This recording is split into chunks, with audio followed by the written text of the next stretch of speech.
नाशिकच्या पालकमंत्रीपदाकरता भाजपा आग्रही असल्याचं आता कळतंय।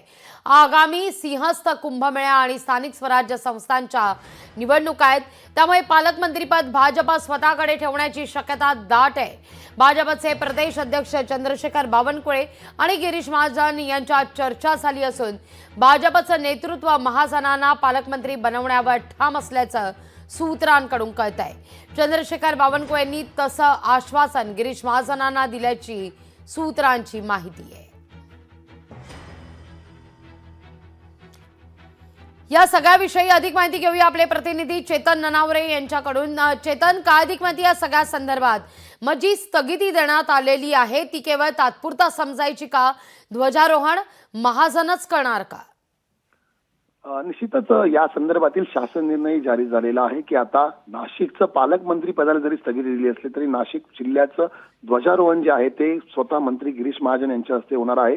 दुसरी एक महत्वाची गोष्ट म्हणजे ज्या प्रकारे सिंहस्थ कुंभमेळा येत्या 2 वर्षानंतर नाशिकमध्ये त्याचं आयोजन केलं जाणार आहे आणि सर्वात महत्वाची बाब मुंबई पुणे ठाणे पाठोपाठ आपण जर पाहिलं असेल की नवी मुंबई सहित नाशिक महानगरपालिका ही भाजपसाठी महत्वाची मानली जात आहे आणि जर नाशिक महापालिकेवर भाजपचा झेंडा रोवायचा असेल तर निश्चितच गिरीश महाजन यांची पालकमंत्रीपदी नियुक्ती करणं अत्यंत गरजेचं असेल। कारण ज्या प्रकारे जिल्हा नियोजन समितीची बैठक होते ज्यामध्ये निधी वाटप होतं त्यामध्ये सुद्धा जर भाजपच्या लोकांना झुकतं माप द्यायचं असेल तर त्या ठिकाणी भाजपचा पालकमंत्री आवश्यक आहे ही बाब पक्षाला माहीत आहे आणि म्हणूनच देवेंद्र फडणवीस यांचे विश्वासू आपण गिरीश महाजन यांची ओळख माहितीच आहे, संकटमोचक म्हणून नेहमीच पक्षासाठी त्यांनी विशेष जबाबदारी पार पाडलेली आहे आणि याच कारणास्तव गिरीश महाजन यांनाच नाशिकचं पालकमंत्रीपद द्यावं यासाठी भाजपचे वरिष्ठही आग्रही आहेत।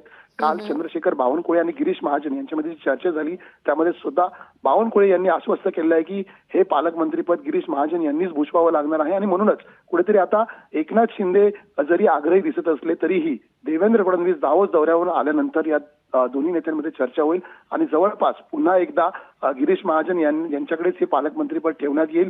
या संदर्भातील तोडगा काढताना कुठेतरी सहपालकमंत्री पदावर मात्र शिवसेनेची बोळवण होण्याची दाट शक्यता आहे। लागवी निश्चित चेतन, तुर्तास धन्यवाद तुम्ही दिलेल्या एकूणच सविस्तर माहिती करता। लोकशाही मराठी ऐका, पहा, जागरूक रहा।